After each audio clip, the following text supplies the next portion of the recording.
Alright, new build video. This is the updated Orgbomb build for Summerset. Let's get started with the gear. Running 2 Troll King for the monster set. Really nice. Scales with our work passive, more health recovery, really good.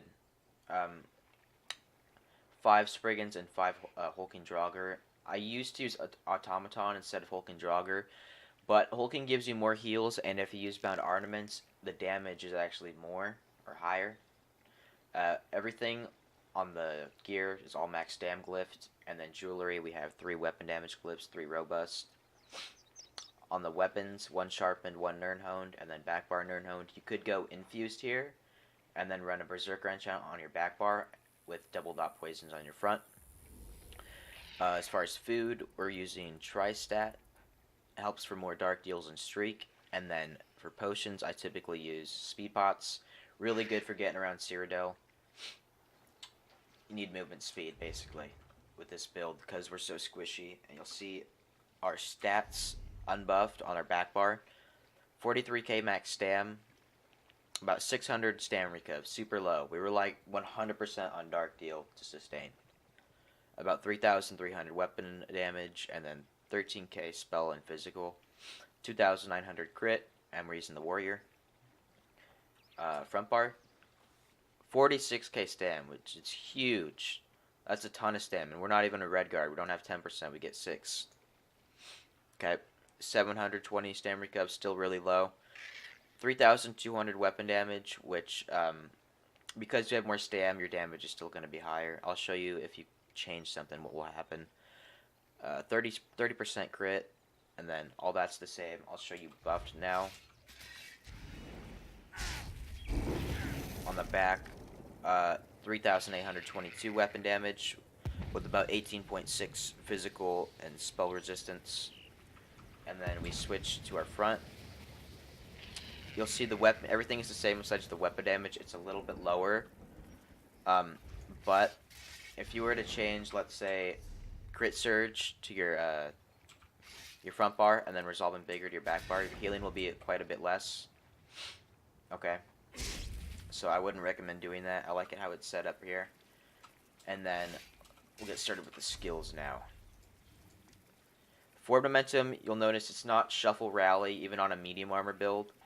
I find if you can use your movement speed properly on this build, you don't need that. Plus, we look at shuffle, right? It costs 3,000, almost 3,700 stamina for about, it breaks snares, but only gives you almost 3 seconds of immunity. Whereas forward momentum, it costs 2k and gives us 8 seconds of snare immunity. So if you use that, you streak, you dark deal, you'll be fine. Dark deal, heal. Streak to get away or push into fights. Hurricane, basic buff plus minor expedition. And then crit surge for more healing. You'll notice I have to use a lot of heals on this build. With such a squishy build, the more healing the better. And then we'll go to the overload bar in a second, but on the front bar, we're using the new Psijic Order skill, Crushing Weapon. This skill is really good. I like it a lot. But you have to weave it with light attacks, meaning I have to do this, Crushing Weapon, light attack, Crushing Weapon, light attack. Okay, I cannot heavy attack with it. It will not work. And then next we have Blood Craze, really good bleed, plus this one heals me, so does Crushing Weapon. Steel Tornado, Spin to Win, whatever you want to call it. Execute, plus we use it after we bomb. Really good AoE skill.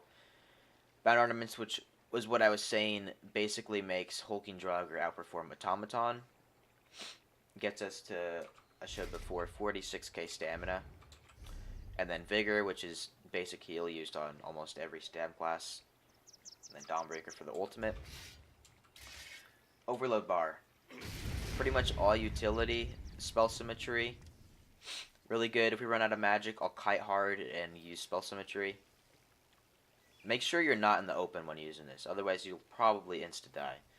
Rapids, I just like it when I'm on my mount, getting around.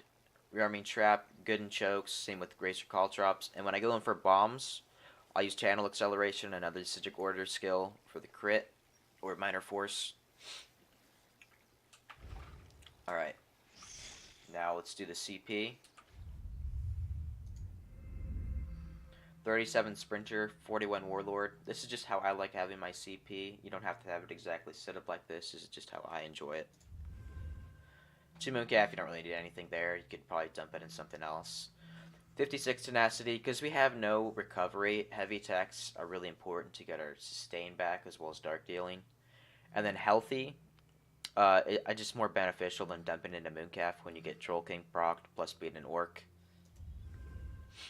48 Tumbling, 23 Shadow Ward, 43 Blessed for the extra healing. Like I said, super squishy, so we need as much healing as we can get. 56 Master at Arms, 44 Thom, 31 Precise Strikes, 27 Piercing, and 49 Mighty. And then 37 Ironclad, 6 Spell Shield, 6 Medium Armor Focus, and 44 Resistant.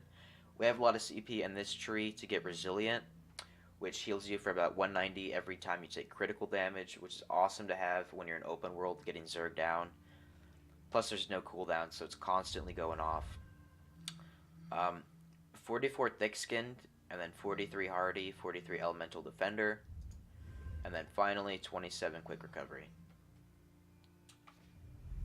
I think we covered everything there. That is the build, guys. I hope you enjoy it. Really fun in small group and solo. Peace out.